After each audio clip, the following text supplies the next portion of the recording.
No, not the recording.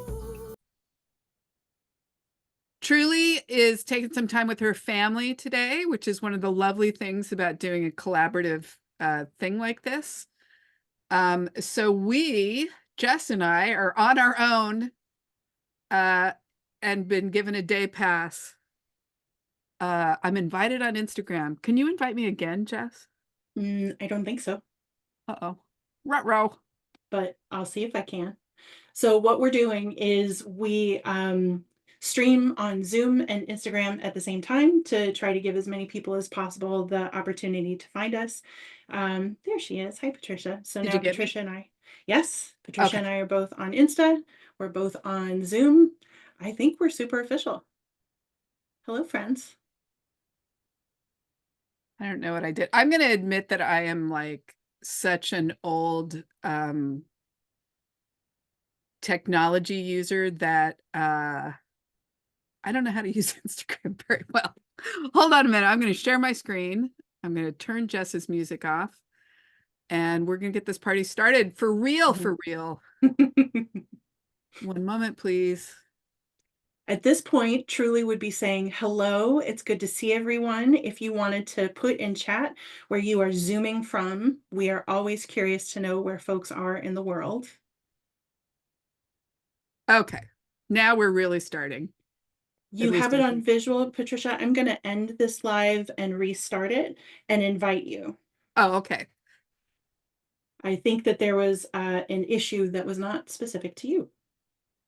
From Whitson. All right. Bear with us, guys. We're We're so close to being official. We're so close to getting this thing done. Columbus, what's up? What's up? Live video ended. I personally am in Ann Arbor, Michigan, which if you know your Michigan geography, I'm right here. And Patricia is from Ypsilanti, Michigan. And if you know your Michigan geography, she's right here. I hate that. The fact that I didn't move my finger at all. Did I request to join your video? You did.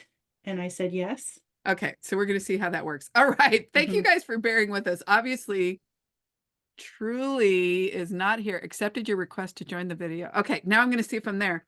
Am I there? You did it. Yay! And now I'm going to put my face up. All right. Hi, everybody. Thank you for being patient with my Instagram shenanigans.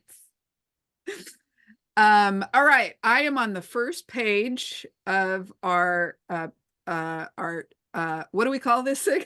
I don't know, our visual aid. We need as many pieces of media as possible going. This is our Instagram live and Zoom live conversation that we are doing weekly called Move the Needle, Tools for White Women, Femmes, and Thems, Voting Blue in Red Communities. And we gather Sundays, every Sunday until the week after the election, hopefully to celebrate. And either way, to talk about next steps. Exactly. At 8:30 p.m. Eastern time and 5:30 p.m. Pacific time. And now I'm going to move forward. Uh-oh. I was in Jessica Letaw. Can you still see me on? Okay. It said I was in your video. To have frozen. I'm not sure if you're there. I think I got kicked out. Okay. Let me see if I can bring you back in. Invite. Go live with Jessica. All right, we're going to try it one more time. There she is. I hope I've hit all the things that I need to hit. All right. I love seeing that we've got so many swing state folks in here. That makes me really happy. You guys have found your conversation. Okay. Thank you so much for joining us at Move the Needle. We are specifically orienting our materials towards white women, femmes, and thems, because that is how Patricia and I identify. If this isn't you, you'd like to attend anyway, you'd like to learn more, you'd like to bring learnings back to friends and family, you just like to understand what something that's oriented towards white women, femmes, and thems looks like, you are absolutely in the right place. So for everyone that is here, welcome. We're so glad to see you. The number one question that we get is why specifically white women? And quite honestly, I think we could do a 1 hour conversation specific to that. But I want to focus it on why we're here tonight. First of all, I learned this year actually that white women are America's largest voting bloc. So we, as an identity, have a whole lot of influence in every election. Between 2016 or from 2016 to 2020, we trended upwards in votes for Trump, 47% in 2016, 53% in 2020. There have been multiple polls, take them with as much salt as you would like to, indicating that women's support for Trump has been severely eroded, in large part because of the reproductive justice conversations and actions that have been going on. But Patricia and I felt a lot of urgency about being in this conversation and doing what we could to support the campaign. So that's why we're here. And why women? Because we are most likely to affect change in the most effective way, which is person to person conversations. They will spend on TV ads. They will spend on ads that interrupt my phone games. They will spend, spend, spend. And all of that is a part of established campaign strategy. But where change happens is heart to heart, person to person, one kitchen table at a time. So we wanted to be a conversation, a community, and some tools that supported us for these. Awesome. Jess, I just realized that I have a speaker problem. Hold on 1 second. Okay. I feel And like Truly took the day off and I just lost my mind. All right, I'm back. And I also want to note that so far the chats have been all to host and panelists. So if there's a way to default to everyone, that would be very helpful. And if not, I will note to all of our Zoom folks that if you change your settings to chat to everyone, everyone will be able to see what you're saying. Let me double check that I did indeed do that. And yes, everybody should be able to chat to everybody. What we're asking you to do today, because one of the wonderful things about doing collaborative work like this is that we get to take time for our families as well as mental health and whatever else that we need. So Truly's taken some time today with her family. And it's interesting to me how much I have come to rely on Truly to kind of keep us moderated. And we always have a really lively chat. So I'm going to ask you guys to help us out too with the chat and, kind of keep them going. So let's talk about values. Every conversation that we have, Jess and I put in a set of values so that we can come together in conversation using the same assumptions. And this is the values that we are working on for this one. This is something that came out of a conversation that we had last year, a conversation series called White Women Talk White Women, where we were specifically engaging specifically one particular book.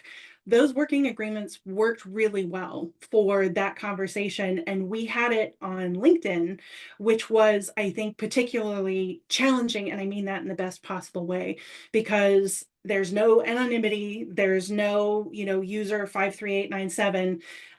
Everybody's there with their real names and their work faces on, and creating a constructive conversation around race when all of us are coming to this conversation from radically different places, places in our learning journey, places in what we think are important, that building on those working agreements felt like a great place to start. So we're going to talk about our working agreements, and then we'll talk about our general community guidelines. Together, Patricia and I commit to putting aside the right to comfort. We don't believe that we have the right to comfort in this kind of learning. The world that we're trying to address is not safe, so this is not a safe space. It's a brave space. We invite our courage and our loving accountability. We also resist binary thinking. Everything should be taken in context, and nothing is all right or all wrong. So resisting binary thinking helps us to focus on the situation rather than a set of rules that are arbitrary to what we're thinking about. The next one is that we welcome generative conflict. in the United States, our dominant culture in the Midwest, where Patricia and I and many of you find yourselves as women, we are often rewarded for being nice instead of being real, and for being conciliatory instead of leaning into necessary disagreement. In this space, we would like us to invite ourselves to allow a lot of emotional space to be in conflict with each other, with the ideas being presented, and even with ourselves. Let's love each other enough to tell the truth and hold up mirrors that need holding up. Kindness and honesty are not mutually exclusive. And finally, we ask for the speed we need.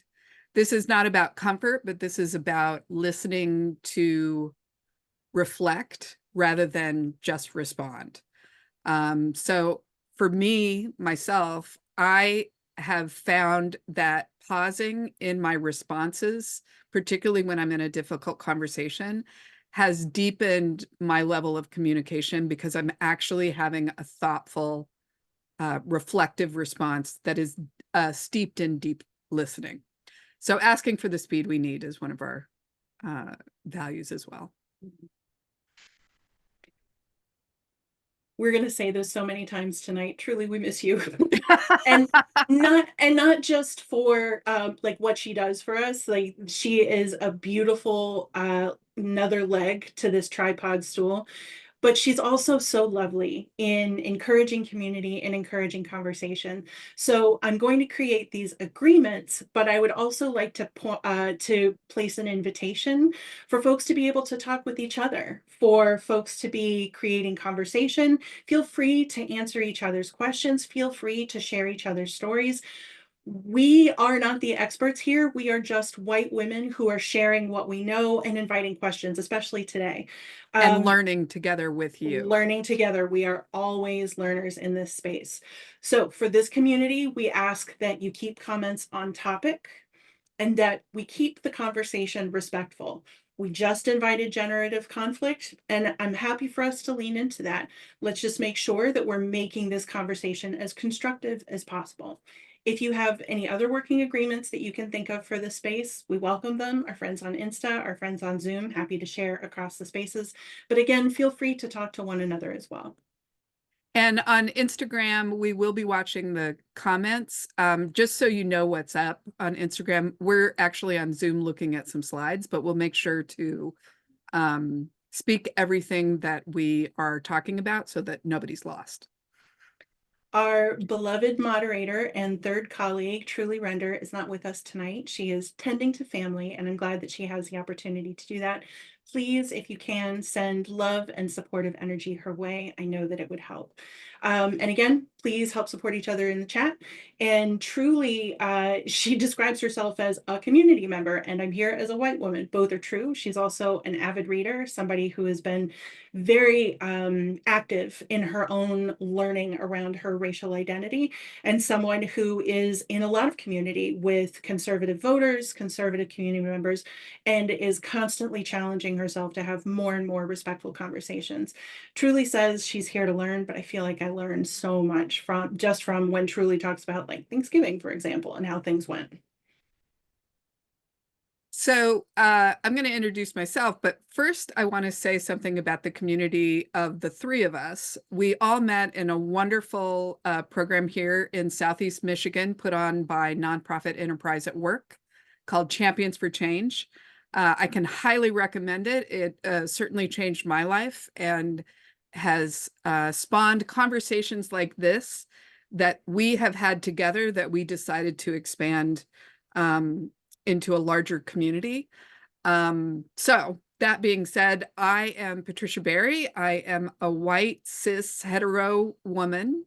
I am a salty Buddhist. I am in a relationship with a white, cis, hetero man. And the reason that I mention that is how we communicate as family often comes into this conversation as well. And in my day job, I am a coach for people who want to learn fundraising in an anti-racist approach. And I'm Jessica A.S. Letaw. Most people call me Jess. I want to thank Yodit, who is joining us on Zoom. She gave us a little shout out. We didn't plan to talk about Champions for Change with you on. We're just so excited to have been a part of that learning community and still a part of the alumni cohort. I am a housing and racial justice organizer in Southeast Michigan. I pay a lot of attention to local policy and politics, and at the national level, policy and politics and funding, specifically around housing and affordable housing. I am a white cis queer woman, originally from the South, originally from Atlanta, and relocated to Michigan several years ago, and constantly trying to understand what it means to be a white woman in a racialized country and how to explode, do what we can to smash these constructs of race so that we can move forward in a co-liberated way with all of our sisters and brothers and nibblings. Nibblings. Nibblings. Our whys for why we came into this was one of the other places that we started. For myself, I really want to know how family works. And I come from a family that's not particularly good about having direct or brave conversations. I was grew up in a little town in Southwest Idaho, and I was called the truth teller in my family, and I'm sorry, it wasn't a compliment. So I have spent the last few years really leaning into how we can have brave conversations with people that we love about issues that we care about. And that's where I came into this conversation because, you know, what better place to do that than talking about politics? And for me, I'm coming into this. Patricia, do we still have the, oh, I'm not looking at the right screen, excuse me. I'm coming into this. I've just got too much technology going on tonight. It's fine. It's fine. I'm fine. Everything's fine. Nothing's on fire. I am really interested, as I said, in what it means to be a white woman in the different circles that I'm in. And because I swim in policy and politics, I think about how white folks show up in these conversations. And when Kamala declared, my first kind of fear-based reaction was wanting to protect the women of color and especially the Black women around me. I knew that Vice President Harris declaring her candidacy for the presidency was going to attract a lot of attention, both positive and negative, and a lot of abuse to the folks that I know and love in my communities. But that is not my work to do. My work to do is to help dismantle whiteness. That's working upstream from the actual problem. And so when I thought about what is my responsibility in this campaign, I wanted to show up for white women in whatever supportive way I can to help us change white women's voting behavior, specifically in swing communities. We know because of the vagaries of the Electoral College that unfortunately this vote is going to come down to about 6% of the electorates. Every single conversation we have with every single conservative loved one counts. We'll talk a little bit about where we've been before, if you'd like to revisit or visit for the first time earlier conversations. But that's my hope, is that we're here to change the votes of white folks one person at a time. All right, this political and historic moment.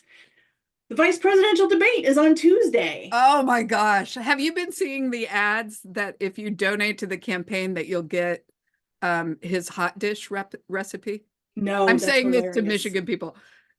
People in Michigan, I've spent the last 25 years in New York. I did not know what hot dish was, but it's apparently a Michigan thing. And Walt is, if you donate to the campaign, you'll get a hot dish recipe. Sorry. Interesting. FYI.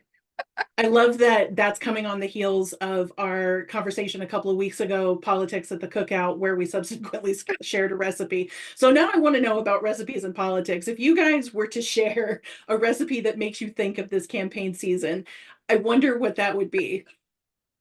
Somebody's going to say sloppy joes, and that's totally fine. Okay, so the vice presidential debate is on Tuesday. You can find it anywhere you stream things. Debates are complicated monsters, and they fall in an interesting place in politics and our public discourse.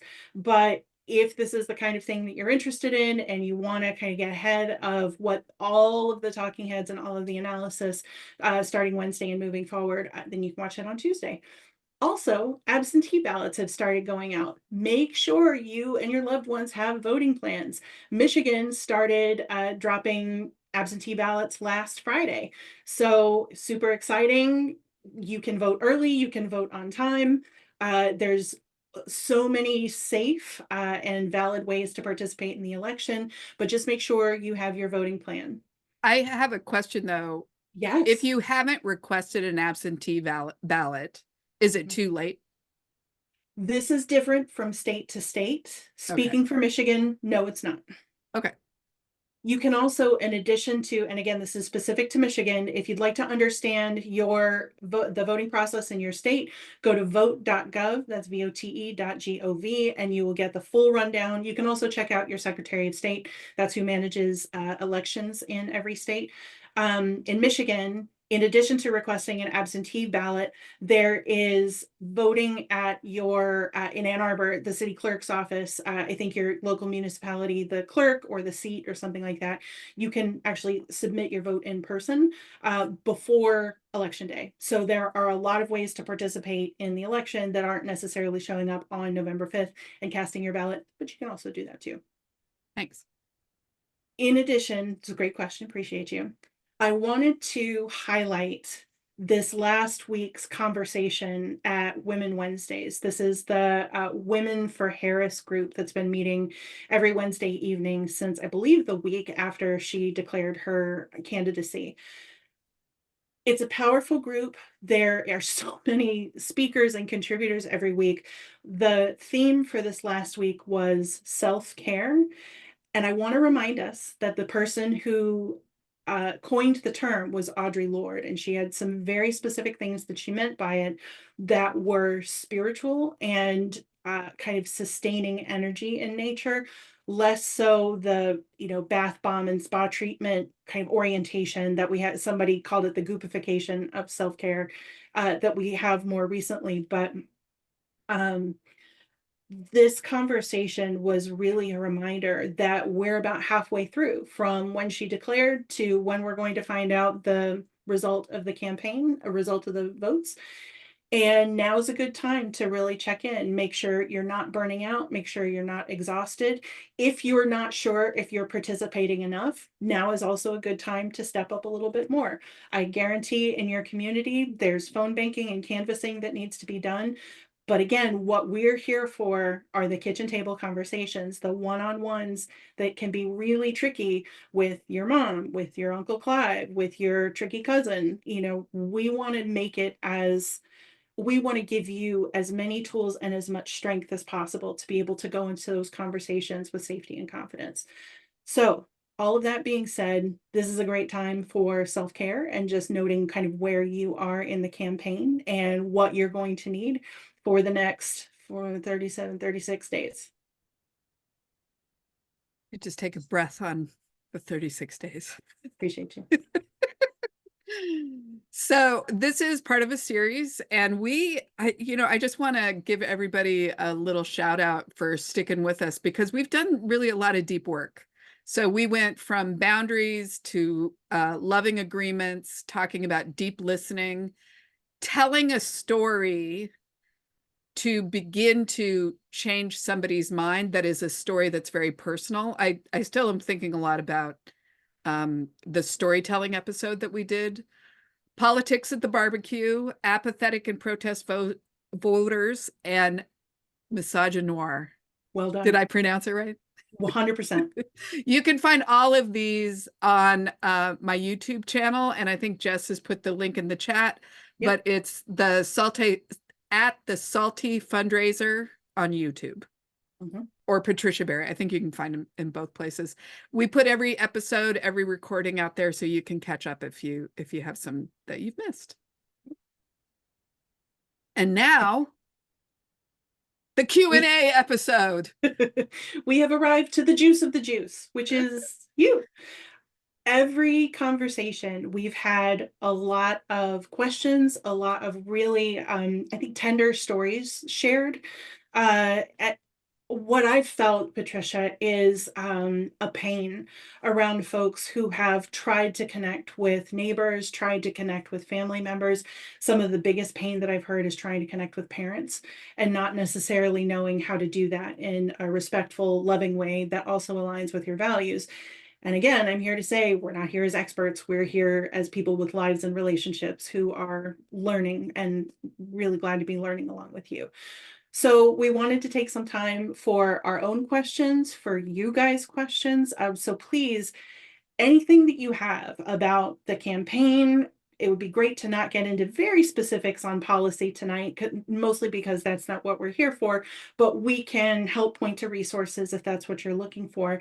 If you've had questions coming up in any of your conversations, if you've had feelings coming up before getting into conversations and you're looking for kind of a little help or a little nudge, specific questions, general questions, comments about where you are, I am always hungry for stories. Like, the trickier the conversation, the better, because that's the kind of stuff that we can really learn from each other.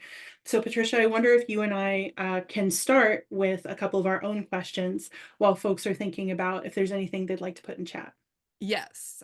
Could I say just a couple things I first? wish you would. So Jess and Truly and I, when we think about what we're going to talk about each week, we really don't necessarily plan a ton ahead.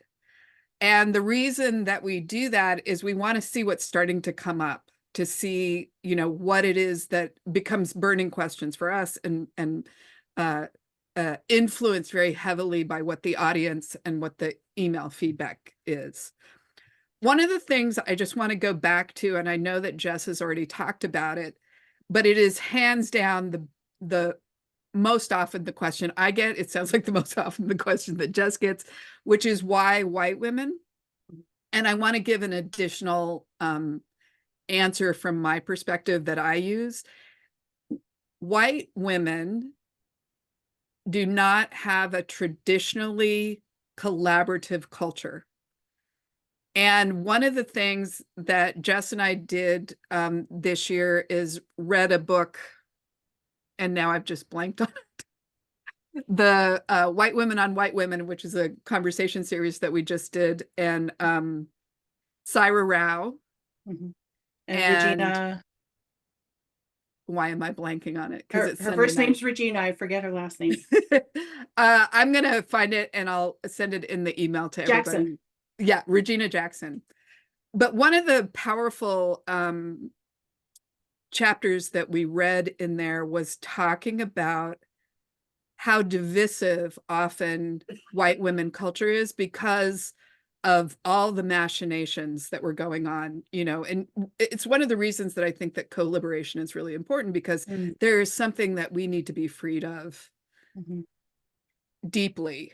And so why white women is also, for me, very deeply around how do we create a really community culture that is not about tearing somebody down if they're not on the same journey that you're on, or on a different step of the journey. And I think what my wow, holy crow moment was, oh my gosh, I do that. I get judgy because I've done some education. There's, still a million years left for my own education.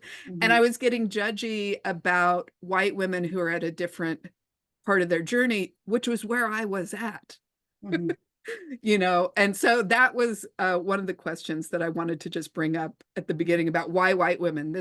There's so many reasons, and there's so many really loving, wonderful potentials in there for white female-centered community in this co-liberation space. I do really love coming more and more into sisterhood around white women, even though that can be really difficult to talk about. I know when I was doing the Learning in the Champions for Change program, it can be awkward in certain spaces to say, yes, I'm part of the white leaders cohort, because then you feel like you need to really quickly clarify, no, not leading the whiteness. Anyway, but I think it is really powerful. One of the things that I noted to Patricia and Truly recently is that when I went looking for images of white women voters, two sets of images came up, two types. One were Trump female Trump voters. So specifically Republicans, but specifically Trump voters. And the other ones were suffragists, suffragettes from the early 20th century. When you look for white women voters, though visually, that's the two pieces of representation that we have. And I love that this community exists and other communities that I have offline to be able to talk with folks. I want to surface a couple of things that I'm seeing in chat. One, Bonnie says she's working hard to be a good listener, even when there seems to be anger and no logic. Bonnie, hard same, hard same. And I think my learning edge, one of my learning edges has been deep listening, radical listening, when I super don't understand anything that's coming at me. I don't understand the feeling. I don't understand the facts. I don't understand the assumptions. Like there is a lot happening beyond the words that are being said. Being able to sink into that radical listening that we talked about, what I think it was our second or third conversation, because we knew we needed to talk about that early, was I realized that I am a good listener, but not a radical listener. And practicing that this last couple of months has allowed me to sink even deeper, A, into loving relationships, and B, into conversations that I think prior to the summer would have stressed me out to the point that I needed to walk away and take a pill. At this point, it's a little bit more of a challenge about can I listen better? Can I listen more deeply? Can I listen in a way that builds connection? I think our misunderstanding of what we're actually arguing about leads a lot of this. Mm, And then, when I talk about that culture of like, I've made an assumption about you because you are voting for Trump mhm, and you're a female, you must like hate women, you must be self-hating. mhm, I don't think that that's exactly what's going on. It's the mhm, story that I've told myself, that I've mhm, knitted about myself. mhm.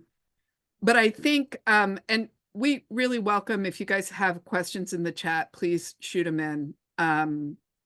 But one of the questions I wanted to surface, Actually, right before you do that, sure, because it is exactly on topic with what you just said. Michelle is saying, I was a Republican. I live in a very Republican area.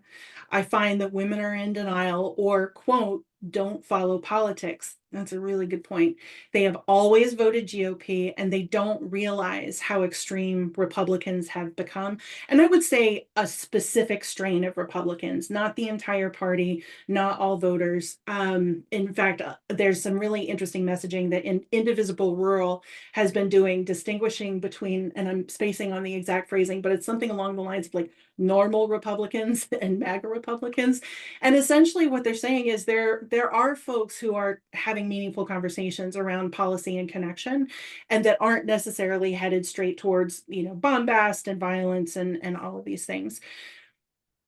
Michelle, that's real, right? Like women not following politics, even though politics affects every single aspect of our lives from the minute we wake up to the minute we go to sleep. It's difficult. It can be really difficult to sink into those conversations. Being able to meet people where they're at is really important, and that's why just starting with what their voting plan is a place to start, right? Do you know where your polling place is? Not everybody does. Do you know what day your election is, what day you can start voting? Not everybody does. Just starting there is a way of opening the conversation. A fairly neutral next question could be, what are you excited about in this election? Or um, asking folks if they know what they don't know. I also, in addition to this, co-host a policy and politics podcast called Ann Arbor AF. Last week, we recorded a special election episode that's specific to the nonpartisan section of the ballot, which traditionally everywhere, not just here, has the least participation because parties tend not to endorse ballot proposals, local races, things like school boards. And man, the closer you get to home, the more contentious those races can get. And so we wanted to make sure, my co-host and I, that we made information available. We shared how we got to our own decisions, but we showed our work. We said these were the information sources. These were the criteria that we used to decide, who on the school board are we supporting, who on the community college board are we supporting, and why. We didn't necessarily feel the need to endorse every person for every seat. So what I'm saying is you don't have to wade right into arguments. You can just start with basic information. What's your voting plan? Is there anything that you're not sure about on the ballot? It's a place to start. And can I just, as I'm sitting here like listening to Please. you say that, Mhm. I know when I get into difficult conversations with people, particularly when I feel like there's a ton at stake, race, gender, power, voting, right? I know what I have to fight with within myself is the shame that I feel that if I ask them questions and don't get angry right away, that I'm racist or Mm. that I'm Mhm. not somehow displaying my anti-racist values. Mhm. The thing I have to remind myself is I'm not agreeing with them. There's nothing in here that I'm saying that is like, oh, that's great. I'm not Mhm. saying that. What I'm saying is I would like to understand a little bit more why you're doing it the way that you're doing it.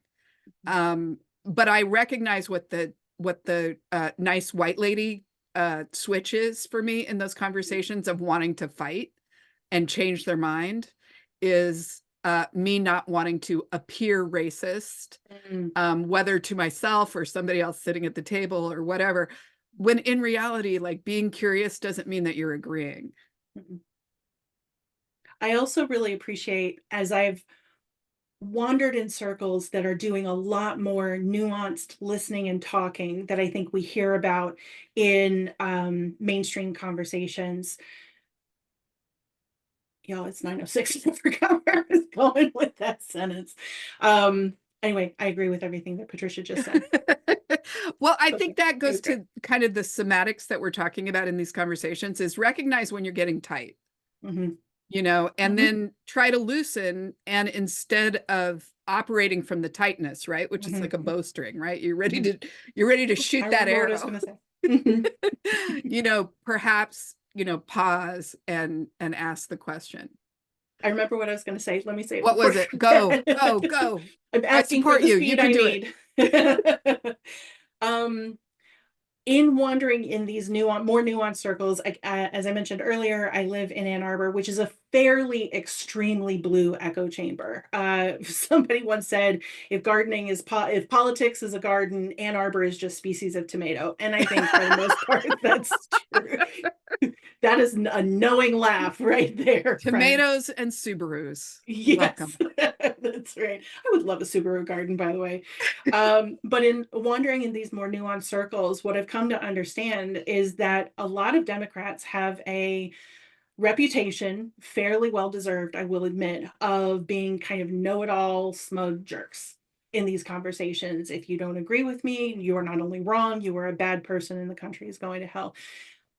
Understanding that has been tremendous in raising my humility and lowering my temperature in conversations. I, in fact, do not know it all. I swim in my own policy pools.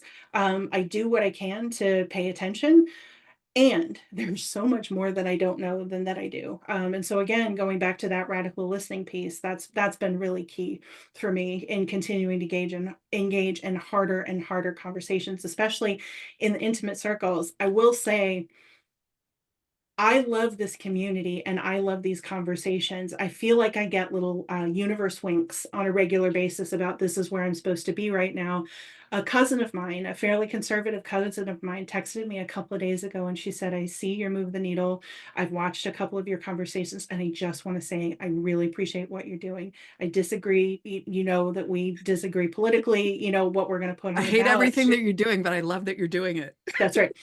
But I appreciate like she approached it with both respect and love. And I think that these bridging conversations do not necessarily attract that energy. So I appreciated that from her. I keep going back. So one of the things that if I had it tattooed on my heart, it is tattooed on my heart.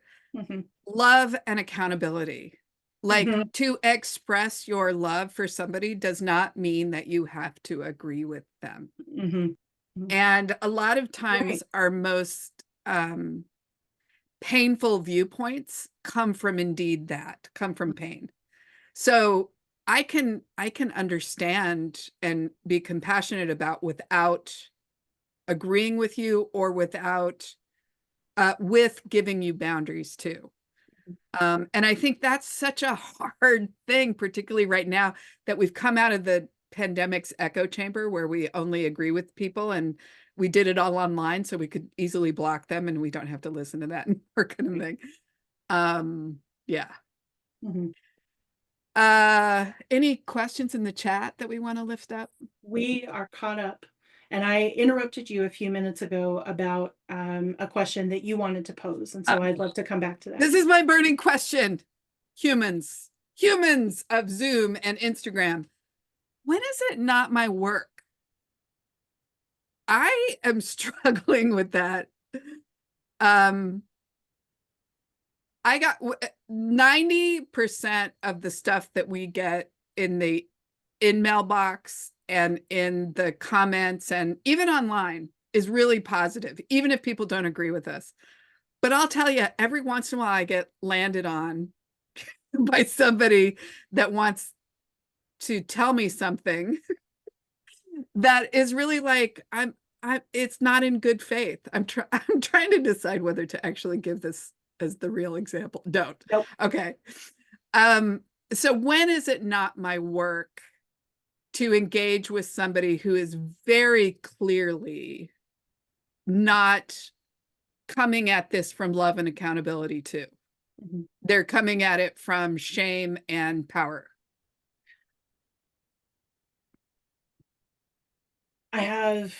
Can I respond to that? Yes, Okay. This is why I'm here. I'm here. This is why I showed up tonight, is I came for this question. We've gotten a couple of questions in earlier conversations about online. If there are policy or election arguments being had online, what is my responsibility? So this is a very specific example of what you're talking about. What is my work? But I want to talk through how I make my decisions. Folks say, it's not just the people having the conversations, it's also the people watching. And folks who feel an urgency to participate in online policy and election conversations, arguments, conflict, whatever, are saying that they want to minimize the spread of disinformation, misinformation, make sure that people have good information, and in some cases, see that there is a minority opinion being argued for. Those are all valid. That's not how I decide. In conflict, I decide, are we in real relationship? Are we in working relationship? We don't necessarily have to have met in meet space, but it is rare that I will engage in conflict with somebody that I don't know in person. Not necessarily I live in the same community, we see each other all the time. It could be somebody that I, met at a conference, or, was a one-time introduction from a colleague 4 years ago or something like that. But there needs to be some sort of investment there. And do we have a mutual investment in each other's well-being? If neither of those is true, I do not consider it my work to engage in conflict with that person. I am in enough relationships, enough very diverse relationships, and I don't only mean racially, also class, also the wide and beautiful spectrum of gender, also politics. I have so much work to do in those relationships. It is not my job to argue with strangers. And it is also not my job when people come at me telling me I am deeply incorrect without being in relationship with me. Your opinion is actually not my problem. And so I love that. That's a wonderful stance. Your opinion is actually none of my business. It's none of my business. So carry on. You have these opinions, go for it. I'm going to be working on something else. Patricia, I wonder, you've talked before about not always being super confident in your political knowledge and your kind of political, I don't know, chutzpah, whatever you want to call it. I would say detail. I'm Political good detail. at but once you start getting down to detail, I'm in a relationship with a beloved human who is all about the details. So you ask him, any person, name, whatever, like he knows all the names, he knows who they are, what their policies are. I just don't know those things off the top of my head. Well, let me ask you though, because you are in a lot of really challenging conversations, not Mhm. necessarily related to politics, but your job is to talk about money with strangers. Oh yeah. That's hard. That's really hard. So I'm wondering if you have a mechanism to decide like what when you're talking about money, you're talking about everything, right? Like you're talking about how your mom felt about money and did your grandma teach you how to balance your checkbook and did you run out of food when you were in college? Like there are so many things that go into how you feel and decide about money. How do you decide in your work what's within scope and what's not? That's a great question. So, um,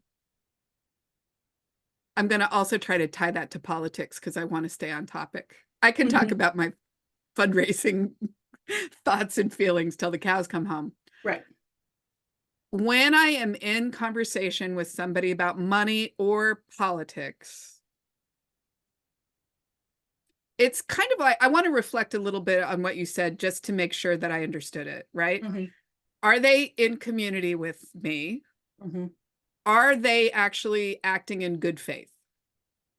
Do you? I said, are they invested in my well-being and am I invested in theirs? Yours is another way of putting it. It's just not how I think about it. Okay.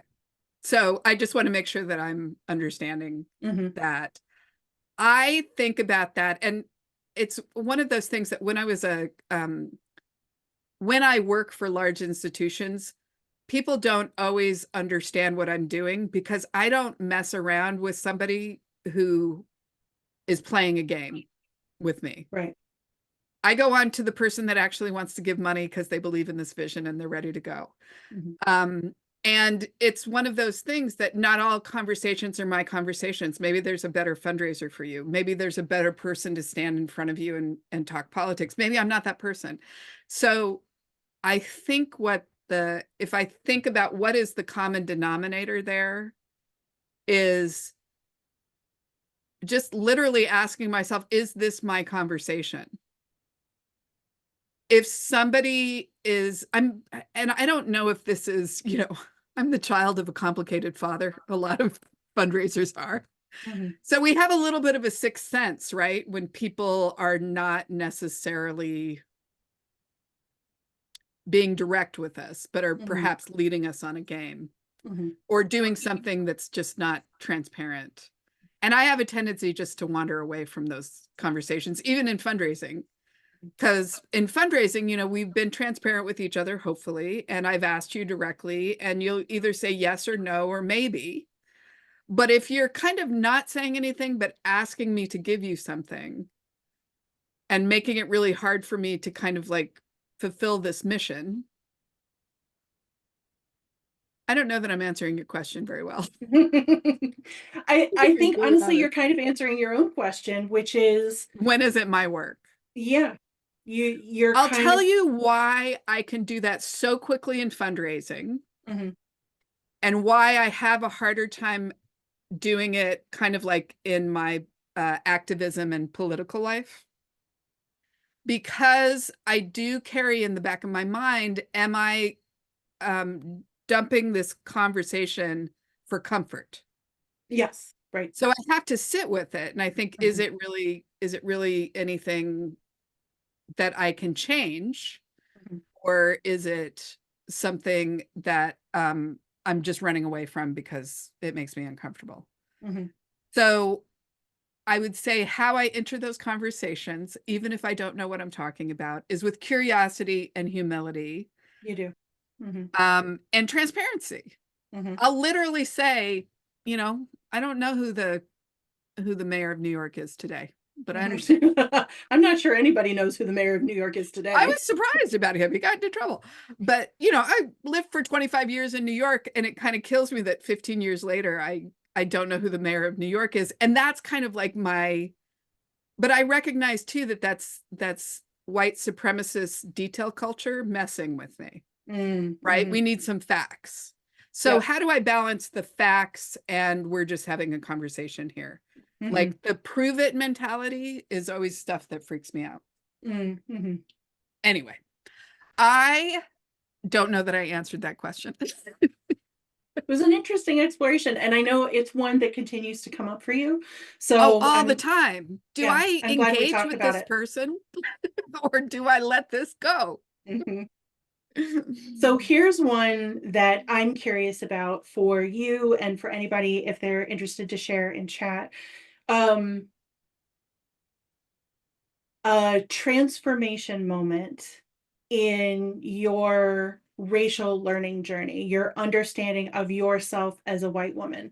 And that can be your political learning journey as well. Like, when did something happen that you did things differently after? And that's just a permanent curiosity of mine. I actually don't have a story queued up for myself yet, although I do want to think about it. But I'm intensely curious if there's anything that comes to mind for you or anybody in your in our community.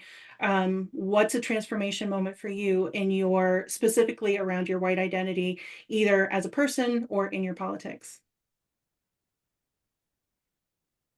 I encourage you guys to put that in the chat. Mhm. Can I answer one I answer wish that you I have? would. I'm going to go back to that chapter that you and I read about white women culture not being supportive Mhm. and suddenly having the realization that that was me. Mm, And so that was 2 years ago that we had that reading group. mhm. Yeah. And I have to say, I struggle with it still, and I am dedicated to upending that in my behavior because I do not feel that for co-liberation that it moves anything forward Mhm. for judgment and shame to be part of this conversation. Mhm. Mhm.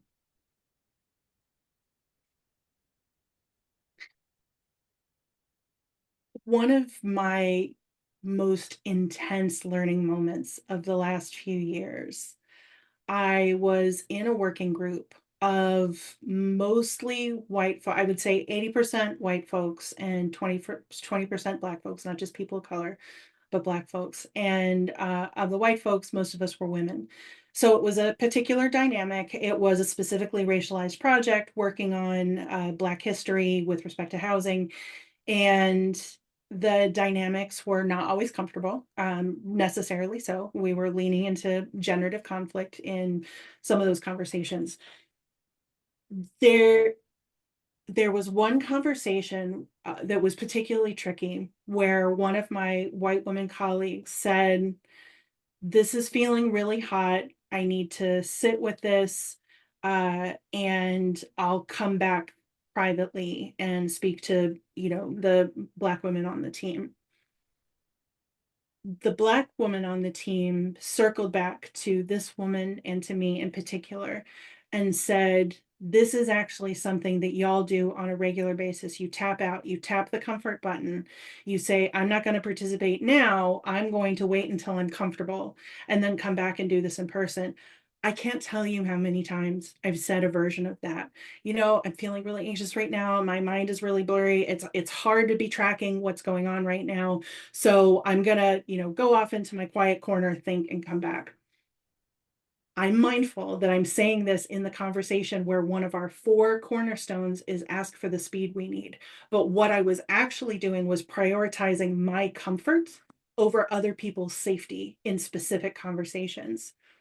I thought it was a just me thing. But when my colleague did it, I realized, this is actually a tool in white women's playbooks about how to engage or not engage in conflict and subtly continue to reinforce harmful status quo. So that was an intense, um, ooh, I Susan, good know. one. So that was an intense Susan, we're learning both moment for looking at me. your comment, just I going, know. oh, thank you for summarizing us. So Susan on Zoom said there's a subtle difference in the two questions, and I just felt it as like a very loving I know. punch. I looked Uh, at the same is thing. this my conversation to have? Am I be supportive or am I tapping out? Thank you and good night. Susan finished us. No, Susan has summarized us. no, that's it. You exactly called it out. I So Jess, just hearing you talk about that, I'm recognizing it in myself. Can I try, like, if I am thinking about this conversation and thinking about how you shared it and thinking about how I do that, Mhm. one strategy might be to say, and I've done this with you and others, I have a hot take that I would like to say right now, but I would also like to think about it a little bit. But here's what I would say off the cuff. Mhm. So, a transparency about I'm feeling uncomfortable and I have a first opinion, a first draft opinion, Mhm. but I would like to come back and try a second draft opinion. Mhm. Mhm. Does that feel like tapping out, or does that feel like digging into the moment, but also giving some time to take time? I mean, that sounds really consistent with how I know what I know about how you interact. I would I do it a little bit differently. I claim Brene Brown's tactic of the shitty first draft, SFD. And for folks who weren't here for our walk on music, they were both very sweary, and here we are.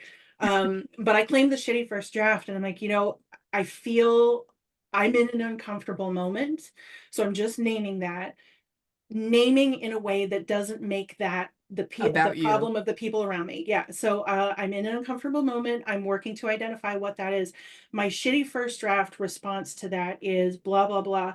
And I am to the point right now, after a lot of really difficult conversations, where I can say in the moment, you know what, I just said X out loud, but I'm already disagreeing with myself. Again, we welcome conflict even with ourselves. I'm disagreeing with myself, but I'm not sure what quite what I'm trying to get at yet. Give me a moment and let me keep percolating on this. So I continue to actively engage while also asking for the time that I need. Like, I'm not tapping out, but I got to give my brain a minute to like come online and be a part of things. So that's how I approach it. I feel like we've just started hitting the juice of the juice. Instagram is going to kick us off in 4 minutes, and we do try to wrap us up in an hour. So, Patricia, is there anything like wise and amazing that you want to say before going on and wrapping up? No, not from me. Other than Appreciate you guys. I love the chat and you Hmm. guys are making me very happy. Yep. We have a lovely little bookshelf that we are developing as we have these conversations. So if you want to take a look at that, it is the Move the Needle Books, tinyurl.com/Move the Needle Books will take you to our favorite independent bookstore, and you can see our reading list. And Jess, if you could maybe put that in the various chats. I get it. So yeah, there's a bookshelf, and we've also started to develop a resource page. Uh, and I just blanked on where you can find that. If you go to patriciaberry.com, Patricia-Berry, BERRY.com. And I And actually dropped that link in to both chats. okay. So Patricia-Berry, BERRY.com, and go to the tab that says co-liberation. You'll see our resource page, and we're adding to that every week. So books and things about the campaign and quotes that we've talked about, all that stuff is on that page. I want to say real quickly, we have an anonymous question in the chat. I see you. Thoughtful and needs response. If you can stay on past the hour, we'll talk a little bit about it, but also this is exactly our topic next week. So Patricia, if you want to move Awesome. on. Yeah, I keep our going topic. back and forth to the topic. So I that was a know, great I know. question, DG. Yeah, we are going to work, pretty much our last question is we're going to work on better language and awareness around the difference between comfort and safety. A lot of us who occupy this intersection of woman and white, or woman and anything, or any marginalized gender, uh, understand that there is a negotiation to be had between what we have to do and what we can do safely. So we're going to talk about that. That's the whole conversation next week. Again, anonymous commenter, if you'd like to hang on past the hour, we can talk a little bit about it, understanding that our advice is not legal or in any way binding, but we're happy to provide some context. And then also, if you want to think about supporting the work and expertise that goes into this programming, Jess and I is a labor of, like I said, both love and expertise. And we appreciate anybody that wants to make a donation of, not a donation, a contribution of any size, because it's not tax deductible, y'all. You can get me on Venmo at Patricia-Berry, BERRY-38, or on Zelle. You'll have to pull it from the links because we're gonna get shut down in a second. So Okay. check your chat. Okay, check your chat. Mhm. And then thank you for Mhm. Move the Needle. We will see you next Sunday night. And you can reach us on email at movetheneedle2024 at Patricia-Berry, BERRY.com. And Claire, comfort and safety next week. That's all we're going to talk about. So come on back. Woohoo! Thank you guys. Thanks, And everybody. anybody that wants to hold on Zoom, we are going to talk about any leftover questions that we didn't get to. Mhm. All right. Jess, you could probably take us off.